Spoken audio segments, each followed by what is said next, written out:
Now recently I purchased a bunch of new Timex watches, and in that box were these pair. Now these should be their new small dive watch, because until now Timex's focus has mainly been on 41mm plus dive watches. Most of them are fairly large, usually upwards of 43mm, with the exception to that being their Q Timex. I think that was the closest in size to this, 38mm, but that was really more of a dive style watch. Whereas these appear on the surface, at least, to be more direct diver models with the full 200 meters and that, so I figured we'd take a quick look at them, see how they compare to other options on the market, because it's quite a competitive price segment. So yeah, I'll give you my first impressions today. I ordered one of each colours that this one ships in. I'll affiliate link both of these watches in the video description if you do want to check them out, and like I did, I'd definitely suggest using a discount code if you can find one. So this watch is called the Deepwater Meridian 200, this one being the smaller version. This watch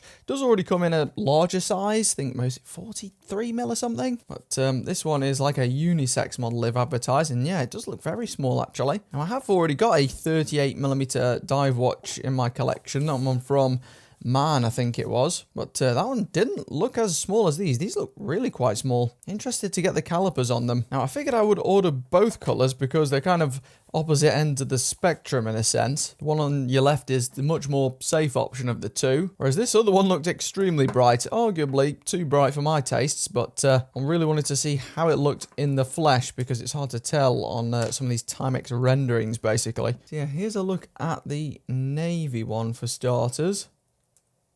And you can see here it's got this fairly detailed wave-like dial going on here, a la the Omega Seamaster and a bunch of other watches too, I guess. It's got like a Seiko SKX handset, although the overall package maybe reminds me a bit more of something like an Orient or a Citizen perhaps. But yeah, this one's the more safe of the two, whereas the other one here is much jazzier. Well, this was maybe a little too effeminate for me. I guess they are marketing this as unisex, but this one looks more like a holographic Yu-Gi-Oh card or something. You can see here it really has that jazzy bright effect. Not sure what I make of that, to be honest. And it also, I don't know whether it is different or not, but that lighter dial certainly makes the markers look more green tinged, as you can see. Yeah, I'm just not 100% convinced by the inclusion of red against that on that seconds hand there, or that symbol at the bottom center. Now most of the specs on this model, at least on the surface, seem the same as the larger one. As for the movement, they're just calling this quartz analog movement, and I think that's probably going to be the main point of contention with this watch, because right now, not including discount codes, these watches are £215, which I don't know, just seems quite a lot for a semi-simplistic dive watch like this with a quartz movement as well. I mean, this watch does have some upsides on the spec sheet versus some other quartz divers like the Casio Duro, for example. This one does have a sapphire crystal on here, and it's a reasonable one. Now this will give obviously better scratch resistance than mineral crystal, but does sometimes provide a bit more haziness. This one is about average, maybe a tiny bit better than average as far as that goes, at least. Both of them are equally visible. And the strap too, the strap is definitely better than the likes of that on the Duro, I would say. They're specifically calling this a HNBR rubber strap watch, and it does feel really, really good actually. You really don't know the technical details of that type of rubber because I've never seen a brand specifically mention it before. But yeah, it does feel pretty good indeed. Got like a slight channeling here, as you can see, to prevent a little bit of that sweat buildup perhaps. And yeah, very solid feeling clasp there. Clasp looks a little bit large compared to the size of the watch, don't you think? But yeah, I think even with that dial detailing, it is still a little bit expensive. Does have a screw down crown here. Got the full 200 meters of water resistance. No ghost position on that one. Not sure precisely what movement's in the back of this because Timex doesn't make their own movements anymore for the most part. Have that pretty slim screwed rear, so this one might wear quite flat to the wrist. And of course we've got that stainless steel case there. Pretty good, finishing maybe a hair better than the likes of the Casio Duro, for example, but you would hope and expect that. The bezel, that's how I feel of that. Very run-of-the-mill bezel there, maybe a little bit below average actually for a watch at this price. Not the nicest sound, and a fair amount of back play, as you can see there. Do wonder if that's a 90 click bezel actually as well. Yeah, they don't mention the clicks anywhere. Let me just calculate this. Yeah, now 120 click bezel should be 2 clicks for every second. It's like 7.5 or something. So yeah, this should be a 90 click bezel, which is disappointing. Often seem to find that with these smaller watches for whatever reason. On first impressions, is it as bad as the Casio MDV10? I wouldn't say so. I mean, that one was a complete joke of a successor to the Casio Duro. And this is certainly better than that. Looks higher quality and feels it too. But it is also more expensive again. As for dimensions, I'm quite intrigued here because this is just listed as 38mm online. And to me, it maybe looks smaller than that. Perhaps it's just the bezel and the dial width. But yeah, that is about 38mm there, not including the crown guards as much as I can. The bezel width must be smaller than that. Yeah, 36.8. Maybe that's why it looks rather small. And the lug-to-lug also looks pretty short on this too. 43.7, yeah, pretty short. I'll give you a quick close-up of each of these, and then I'll try this on my 6.25-inch wrist. I must be the target market for a watch like this. And as you can see, the dial detailing's fairly good. The bezel, admittedly, does look pretty entry level. It's just, I think, is an aluminium insert here. Now, as for these deep water watches, I personally much prefer the other deep water series, the deep water reef watches. I think they look much, much better. They've got more of a skin diver vibe, and they look much more unique than this, I'd say. This one, I don't know, something about it's just a little bit vanilla for me. Now let's have a look at that other dial. I mean, the effect on this one is impressive, I've got to say. It's really bright in that. But yeah, the color combo here, I'm just not feeling. Not sure about this black bezel at all. Something just feels slightly askew for whatever reason. The markers look pretty good though in terms of the cleanliness of them. Better than the super cheap markers you get in a lot of dirt cheap dive watches. But yeah, I just feel like might be better options at this price. Although, yeah, not that many small divers these days for whatever reason. Quick look at that case. As you can see, it's got like a hairline polish there. It's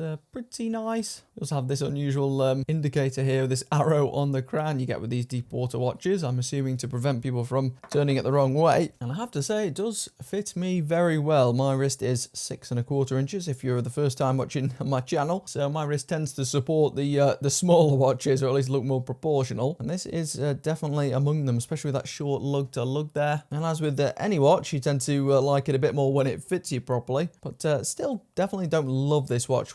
Don't think it's one I would find myself gravitating towards. The fit's pretty good from side on though. You can see there it's got like that slight swoop to the lugs, which tends to reduce that under lug space. And the straps feel quite nice on wrist. And one thing I will say is, you know, a watch this size, arguably targeting my wrist size exactly, just seems a bit unusual that it comes with a strap where I'm on the penultimate hole there, and then there's a ton of holes to support way bigger wrists than mine. That must take you up to about 8 inches. I can't imagine a person with an 8-inch wrist wanting to wear a watch this small. I mean, it would look a bit cartoonish, would it not? That just seems like a bizarre inclusion. Maybe they're just reusing one that ships on their bigger watches, perhaps, but I could definitely foresee, you know, someone with a smaller wrist, maybe a female wrist or something as well, opting for this watch because of the size.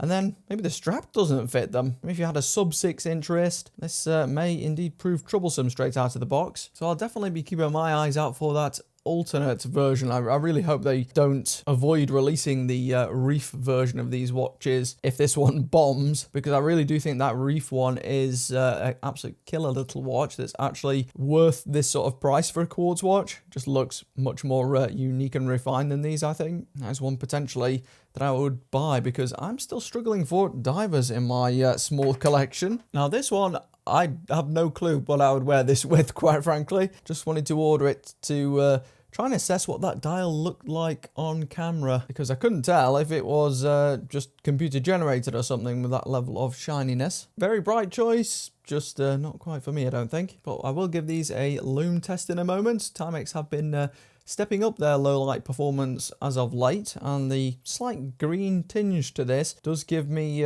some hope as to the performance with these models. I think they may have at least pretty decent luminescence. Oh, and we'll do a quick crystal check just before then too. And as our control, I have the perfect candidate really here. This is the main Hudson, I think Mark II or Mark III, I can't remember. And this has been pretty much the only diver in my collection over the last couple of years, because I just haven't had a great deal of options, sadly. And this one is also 38mm, I think. About 38.3, so it's almost the same width. But you can see here, it does look substantially larger when the two are side by side. That shows you just the effect of having that smaller bezel diameter, but also then a thicker bezel and a smaller dial on this Timex. Does make these two look radically different in terms of size. Also has a slightly flatter profile with a longer lug to lug. Now this one I know has a sapphire crystal, so this will be a good control here. You see there we get a nice high score, so if this is indeed sapphire, this should give us something comparable, and indeed it does.